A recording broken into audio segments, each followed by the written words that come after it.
An early morning fire at a storage facility has kept Arvada firefighters busy all day. Thanks so much for joining us on this Tuesday afternoon. I'm Mark Salinger. And I'm Angeline McCall. And as far as that fire goes, the call came in just after 6 o'clock this morning. The StoreQuest storage unit facility erupted in flames, and now nearly 80 units are expected to be damaged. 2 firefighters were hurt while trying to put out that fire as well. The smoke caused some visibility issues for drivers, too. You can see it there from the sky cam as it crossed I-70 during this busy morning commute. All that smoke getting in the way of people driving. Now people are showing up to the facility wondering if their stuff is lost. 9 News reporter Jeremy Hohola has been there monitoring the fire since this morning. Joins us now live in Arvada. Jeremy. Yeah, firefighters are still on scene here taking care of these last smoldering hot spots, but 78 storage units have been impacted by fire and water damage. And while it's still unknown what the exact amount of loss is, it's safe to say it's likely substantial with this firefighter impacting, with this fire impacting the lives of dozens of people. We arrived to the scene met with heavy fire conditions in the attic. We tried to make an interior push on the fire and were immediately pushed back out and went to a defensive posture. An early morning firefight in this corner of Arvada as flames devoured the StoreQuest facility, sending smoke across I-70 and blinding some drivers. The flames erupting during a busy commuting time around 6:15 this morning. Heartbroken, really.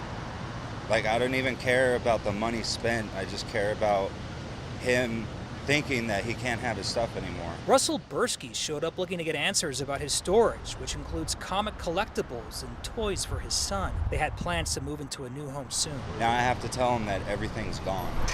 Fire crews tell us flames and water have damaged most of the 78 units here. Crews will spend Tuesday night taking care of smoldering hotspots and securing the facility. I mean, they're storage facilities. It's a self-storage facility, so they're packed with various things, personal effects like that.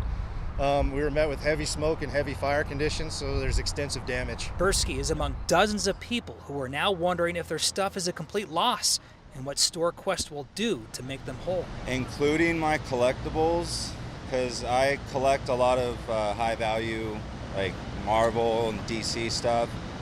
I honestly, like over $50,000 maybe. I would rather my stuff be okay than me get an insurance check, because that's stuff that can't be replaced. Now, 2 firefighters were injured during this firefight, but the department did not go into detail about that. In the meantime, it's likely we'll not get any word on the cause of this fire for a while because investigators still have to go inside and start their investigation. We've also reached out to StoreQuest to figure out what they're going to do to make people here whole. We've reached out to their corporate offices in California through email and phone calls. So far, no response from that company just yet. Live in Arvada, Jeremy Hohola, 9 News. Gosh, you feel for everyone, especially no matter the damage, it's a loss, right, Jeremy? Thanks so much. Yeah.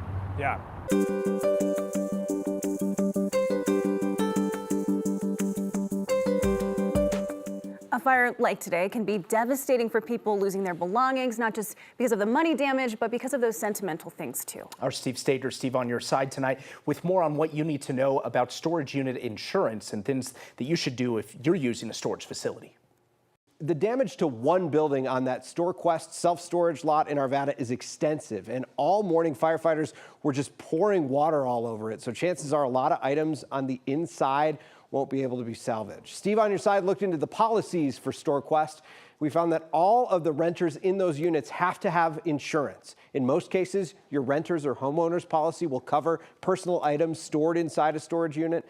StoreQuest requires you to show proof of that before renting. And if you don't have a renter's or homeowner's policy, you can buy a tenant policy through StoreQuest.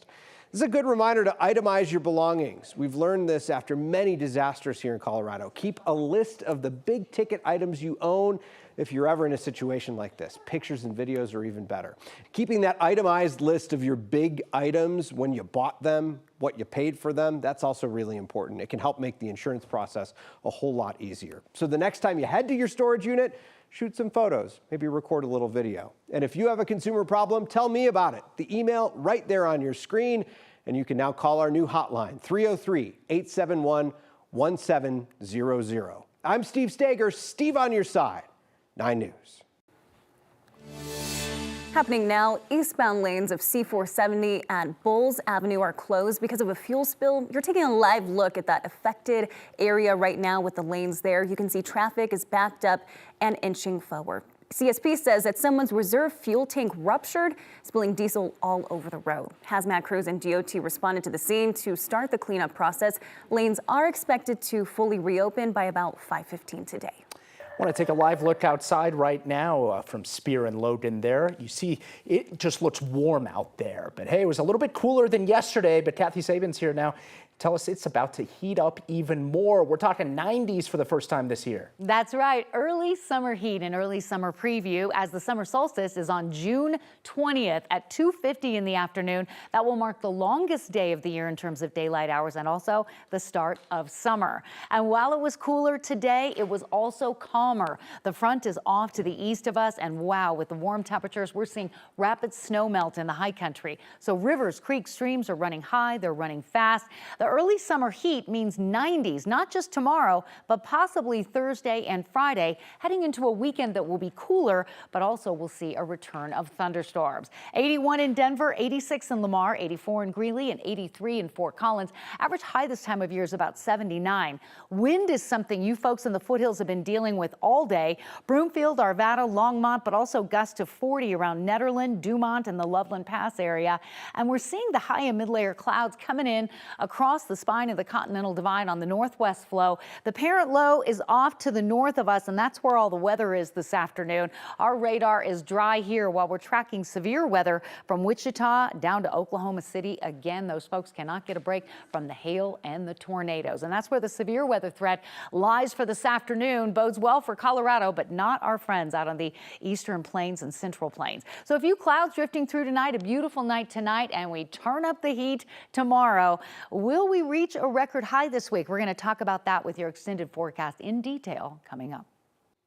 The shooter who killed 5 people at Club Q in Colorado Springs will enter a new plea deal on federal charges. New court documents obtained by 9 News Investigates show they will plead guilty to all federal hate crimes and firearm charges. The shooter is already serving 5 life sentences for other criminal charges that they were convicted of. This new plea deal this month takes the death penalty off the table for those federal charges. The plea is expected to happen in court 2 weeks from today on June 18th. Sentencing also expected to happen during that court date. We'll have more on this case and new details against the suspect coming up on 9 News at 5. Well, federal agents are on pace to seize a record number of fentanyl pills in Colorado this year. And despite getting those pills off of the streets, agents are seeing an alarming trend as prices continue to drop, making it easier for people to get their hands on this dangerous drug. 9 News reporter Evan Krugel spoke with the DEA about why that might be. Evan? Yeah, Angeline, these photos show some of those recent busts by the DEA right here in Colorado. And while they're on pace to seize more than 3 million pills this year, that's a significant jump from last year. And the DEA says it's actually likely just a drop in the bucket of how many pills are circulating in our state right now. Now, the DEA says those pills used to be sold from anywhere from $2 to $5 a pop. Recently, undercover purchases are showing prices in Colorado have dropped as low as 80 cents per pill. It's a change that's concerning for David Oleski, the acting special agent in charge for the DEA's local field division. No matter what, if our seizures are going up, normal economics should say price goes up, but it's not the case. We're seeing seizures go up, we're seeing lives lost go up, and then we're seeing, prices going down. That should not be the case from an economics point of view. And so that just reveals that supply is still abundant. And Oleski says they're seeing more and more of these fentanyl pills being created right here in Denver. We'll show you some new photos of equipment they found during a recent bust coming up at 5 o'clock. Evan Krugel, 9 News. So dangerous, and just a little pill can change lives, ruin families. Evan, thank you. President Joe Biden has taken executive action to try and limit the number of people crossing the southern border into the United States. It comes after months of Democrats and Republicans in Washington not being able to come to any agreement on how to handle immigration problems. So he signed an executive order that would close the border if too many people try to cross. Supporters say that it's a step in the right direction, and opponents argue it's too little, too late. NBC's Bree Jackson has more. Facing intense political pressure over illegal immigration, President Biden signing an executive order that temporarily shuts down the U.S.-Mexico border to asylum seekers if illegal crossings exceed 2,500 a day. I've come here today to do what the Republicans in Congress refuse to do. Take the necessary steps to secure our border. Republicans blasted the move, claiming the president is only taking action now to boost his approval ratings ahead of the November election. This is like turning a garden hose on a fire-alarm fire, and the American people are not fools. Former President Trump, the presumptive GOP nominee, holds a decisive 30-point edge among registered voters when asked who would handle immigration and border security better. The truth is that Joe Biden's executive order won't stop the invasion. It's weak and it's pathetic. But under Trump's urging, Republicans torpedoed a bipartisan border funding bill earlier this year. Top Democrats contend President Biden had to take executive action instead. The president is left with little choice but to act on his own. Right now, the average number of encounters is near 4,000 a day, suggesting this shutdown could go into effect immediately. The border would reopen when daily numbers drop below 1,500. But that has not happened in nearly 4 years. What this is going to create is more chaos at the border.